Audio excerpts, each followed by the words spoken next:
Back here again with another NBA playoff prediction video. Today I'm going to be giving my predictions for the Western Conference Semifinals. But before I begin, can you all please help out this channel by subscribing to my channel, turning on that notifications button below, and giving this video a thumbs up. It really helps out with the YouTube algorithm. Now onto the video for today.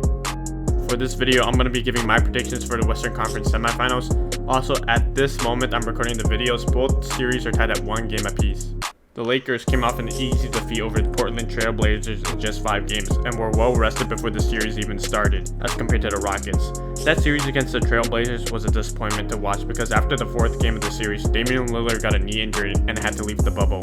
The writing was on the wall and the series wasn't at all interesting to watch, and didn't live up to the pre-series hype it received by the media.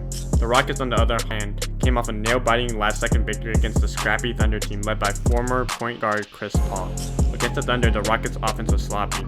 They were on the verge of losing until James Harden, ironically, made his biggest defensive stop in a playoff game to win the series. In this series, however, I think the Rockets' unorthodox small ball lineup does pose an interesting matchup against a really big Lakers lineup. The Rockets were able to score in bunches and can shoot threes, and the Lakers don't have a good backcourt at all. However, the kryptonite of the Rockets is James Harden and Russell Westbrook. What do I mean by that? Well, both of them don't perform their best in the playoffs, and they both have been known for having playoff blunders. I don't trust the Rockets in a big game or series against a more talented team on paper. I expect them to keep the series close and take it to a Game 7. But I believe the Rockets' small lineup will get eaten alive in the post by the Lakers center and AD. LeBron is a train in the lane and will punish the smaller Rockets in the 7-game series. The longer the series goes, also the more pressure accumulates, and I just trust the Lakers more than the Rockets, so I'm picking the Lakers to beat the Rockets in 7 games. The other playoff matchup in the West is the 2-seeded LA Clippers against the 3-seeded Denver Nuggets. This series is tied at 1 game apiece, and with Game 2 being Kawhi Leonard's worst playoff game ever, he only went 4 from 17 from the field and scored only 13 points.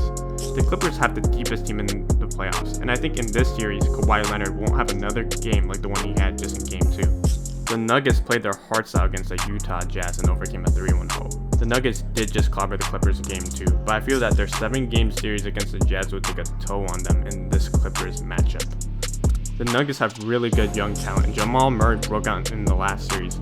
However, the Nuggets are a young team, and generally young teams don't win in the playoffs. The reason is that young teams don't play consistently at all. Just look at the Jazz series where the Nuggets started slow but grinded out a series victory. Or look at the difference in performance from Game 1 to Game 2 against the Clippers. In this series, the Clippers have the experience and the best player. If the Clippers need to play more consistently and feel threatened by the Nuggets, they will.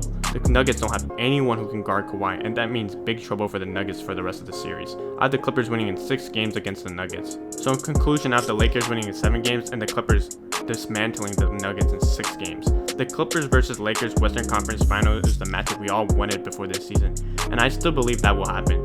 That's all I got for this video. If you agree or disagree, please let me know in the comments section below. I would love to hear your predictions for the rest of the Western Conference Semifinals.